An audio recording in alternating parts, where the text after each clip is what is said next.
नमस्कार दोस्तों, अचल टीचिंग में आप सबका स्वागत है। आज की शैक्षिक वीडियो में हम बात करेंगे आप लोगों से अपने एक्चुअल क्लास की। एक हमारे शिष्य ने हमसे पूछा, गुरुजी हमें कल्पना करना चाहिए कि नहीं करना चाहिए। हमने तुरंत उसको जवाब दिया, कल्पना कीजिए। हमारे इसी उत्तर पर आधारित है आज की शैक्षिक वीडियो का टॉपिक, जिसका नाम हमने रखा है कल्पना कीजिए।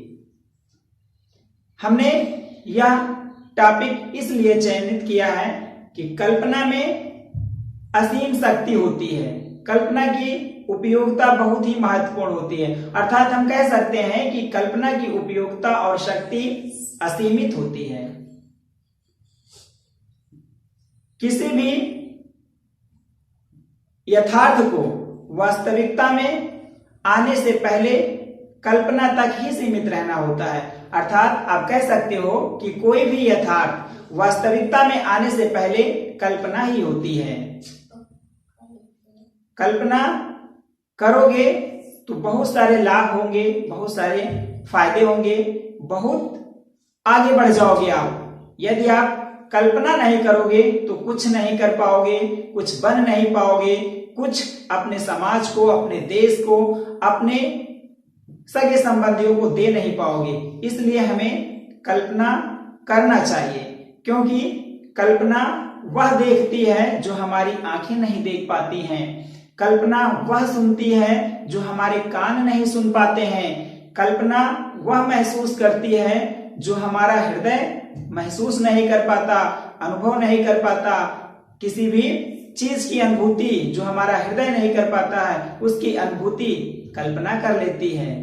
कल्पना ज्ञान से अधिक महत्वपूर्ण है, क्योंकि जो ज्ञान हमारा है हमारे जानने और समझने की सीमा तक ही है। यानी कि हम कह सकते हैं कि जो हमारा ज्ञान है वो हमारी सोचने और समझने की क्षमता तक ही सीमित है। यानी कि हम जितना जानते हैं बस वही हमारे ज्ञान के दायरे में आता है। लेकिन यदि हम कल्पना की बात करें तो कल्पना का संबंध संपूर्ण जगत से होता है। अर्थात आप ब्रह्मांड के किसी भी तथ्य पे एक कल्पना कर सकते हो कि हमारे संसार में क्या है, कैसे है, क्या होना चाहिए, क्यों होना चाहिए और इससे फायदे क्या है, लाभ क्या है। इसलिए कहा जाता है कि ज्ञान से महत्वपूर्ण होता है कल्पना।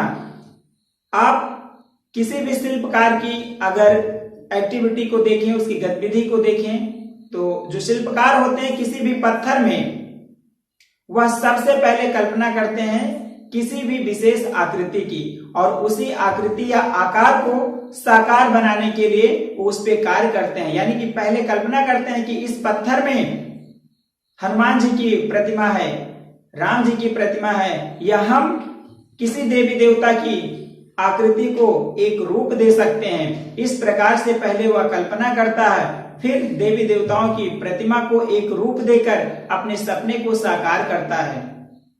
दोस्तों, कल्पना की प्रक्रिया लंबी होती है लेकिन सपने साकार कर देती है। जब हम कल्पना करते हैं तो उस कल्पना से हमें प्रेरणा मिलती है। प्रेरणा मिलने के बाद हम अभ्यास करते हैं। अभ्यास करने के बाद हम सफल हो जाते हैं। इसलिए हम कहते हैं, एक हमारी छोटी सी सलाह है आप सबके लिए कि आप कल्पना कीजिए, आपको प्रेरणा मिलेगी और उस प्रेरणा से आप अभ्यास करेंगे।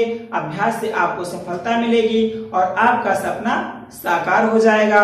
जिस विषय में आपने कल्पना किया वो आपको मिल जाएगा। यदि आप कल्पना करते हैं कि हमें भविष्य में अच्छा शिक्षक बनना है, अच्छा डॉक्टर बनना है, अच्छा इंजीनियर बनना है, अच्छा वैज्ञानिक बनना है, अच्छा मनोवैज्ञानिक बनना है, तो भगवान आपको सफलता तक जरूर ले जाएंगे। तो बिना देर किए हुए आज से ही आप लोग कल्पना करना स्टार्ट कर दीजिए।